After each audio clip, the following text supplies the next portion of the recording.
एक बड़ी पुरानी कहावत है, हाथ कंगन को आरसी क्या और पढ़े लिखे को फारसी का। इस कहावत का मतलब मेरी इस पूरी खबर को सुनने के बाद तो आप समझ ही जाएंगे। पहले एक सवाल करता हूं आपसे, आप लोगों में कितने लोग ऐसे हैं जिन्हें सूर्यवंशम मूवी काफ़ी पसंद है? जी हाँ, वही सूर्यवंशम मूवी जिसमें हीरा ठाकुर इतनी मेहनत करता है, मजदूरी करता है और अपनी पत्नी को कलेक्टर बना देता है।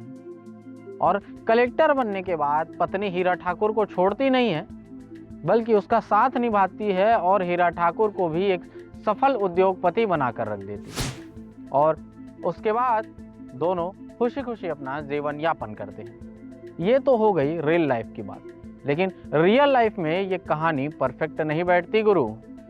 ये कहानी रियल लाइफ में रियल लाइफ से अलग हो जाती है।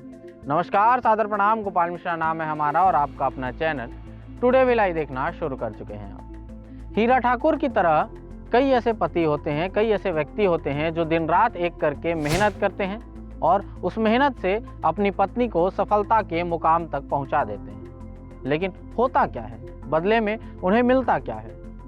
न शाबाशी, न कृतज्ञता, बदले में मिलता है उन्हें धोखा। और आज इसी मेहनत, प्यार और धोखे से भरी खबर को लेकर मैं आपके सामने उपस्थित हुआ हूँ। खबर को पूरा अंत तक देखिएगा और पसंद आए तो कमेंट करके ज़रूर बताइएगा।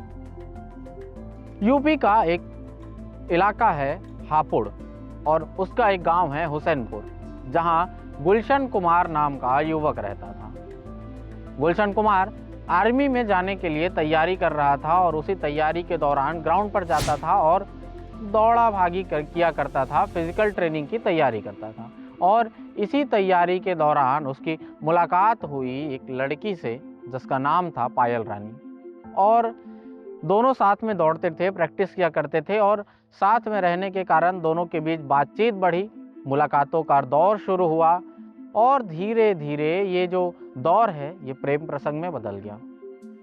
और दोनों ने 2016 में कोर्ट मैरिज कर ली। कोर्ट मैरिज के बाद अलग रहने लगे, लेकिन किसी तरह परिवार को मनाकर 2019 में हिंदू रीति रिवाजों से शादी कर ली और घर पर आ गए। और उसके बाद 2023 में पायल रानी यूपी के बरेली के एक थाने में उसकी पोस्टिंग हुई एसआई के तौर पर, दरोगा के तौर पर, माफ़ कीजिएगा, दरोगा के तौर पर। और उसके बाद 2023 से 2025 के दौरान पायल रानी का गुलशन के प्रति प्यार कम होने लगा। और इतना ही नहीं, पायल रानी ने अपने पढ़े लिखे होने का खूब अच्छा फ़ायदा उठाया। उसने अपने पति और ससुराल पक्ष के खिलाफ थाने में केस कर दिया।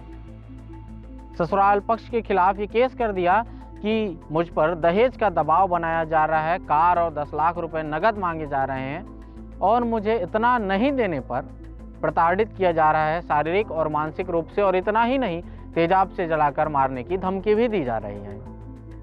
इसे ही कहते हैं पढ़े लिखे होने का फ़ायदा उठाना। वहीं दूसरी ओर पायल रानी के पति गुलशन का कहना है कि जब हम दोनों के बीच प्रेम हुआ, हम दोनों ने विवाह किया, तब पायल रानी के पास अपनी कोई नौकरी नहीं थी, अपना कोई हुनर नहीं था। उसने दिन रात मेहनत किया और अपनी पत्नी को पढ़ाया लिखाया और 2023 में वो यूपी के बरेली के एक थाने में दरोगा के पद पर उसे पोस्टिंग मिली। और ये तस्वीर जो आप स्क्रीन पर देख रहे हैं, ये अपनी गोद में उठाए गुलशन पायल रानी को, ये उस समय की तस्वीर है जब गुलशन को इस बात का पता चला कि उसकी पत्नी दरोगा बन गई। खुशी के मारे फूले नहीं समा रहा था और उसने अपनी पत्नी को गोद में उठा लिया। अब सोच कर देखिए, जो अपनी पत्नी से इतना प्रेम करता हो, उसे दरोगा बनाने के लिए इतनी मेहनत की, उस पत्नी ने उसके साथ क्या किया? दरोगा बनते ही अपने पति की मेहनत को भूल गई, अपने पति के प्रेम को भूल गई, उल्टा उसी पर केस कर दिया। गुलशन फिलहाल मजदूरी करता है, दिन में वह मेहनत करता है और रात में आर्मी की तैयारी के लिए पढ़ाई कर रहा है। वह देश का सेवक बनकर देश की सेवा करना चाहता है। और सोच कर देखिए, जो व्यक्ति देश सेवा करना चाहता है वो अपनी पत्नी को क्यों प्रताड़ित करेगा, अथवा उसके घर वाले अपनी पत्नी को क्यों प्रताड़ित करेंगे? सच बात तो ये है कि पायल रानी को दरोगा बनने का इतना घमंड हो गया कि उसने अपने मजदूर पति से तलाक लेने के एवज में या फिर छुटकारा पाने के लिए ये झूठी कहानी रच डाली। भाई पत्नी है और दरोगा है तो पुलिस की, कानून की कुछ समझ तो उसे है कि किस तरीके से क्या धारा लगाकर इससे मुक्ति पाया जा सकता है। फिलहाल हम कोई फैसला नहीं दे रहे हैं, सिर्फ खबर के माध्यम से इतना बता रहे हैं कि जो पति दिन रात मेहनत करके अपनी पत्नी को इतना शिक्षित करता है, इतना सफल इंसान बनाता है, वही पत्नी सफल होने के बाद अपने पति को क्यों भूल जाती है, अपने पति से क्यों छुटकारा पाना चाहती है। आप इस बारे में क्या सोचते हैं, अपनी राय कमेंट करके ज़रूर बताइएगा। और फिर होगी मुलाकात ऐसे ही किसी मुद्दे के साथ। तब तक के लिए आपके अपने गोपाल मिश्रा को दीजिए इजाज़त। जय हिंद।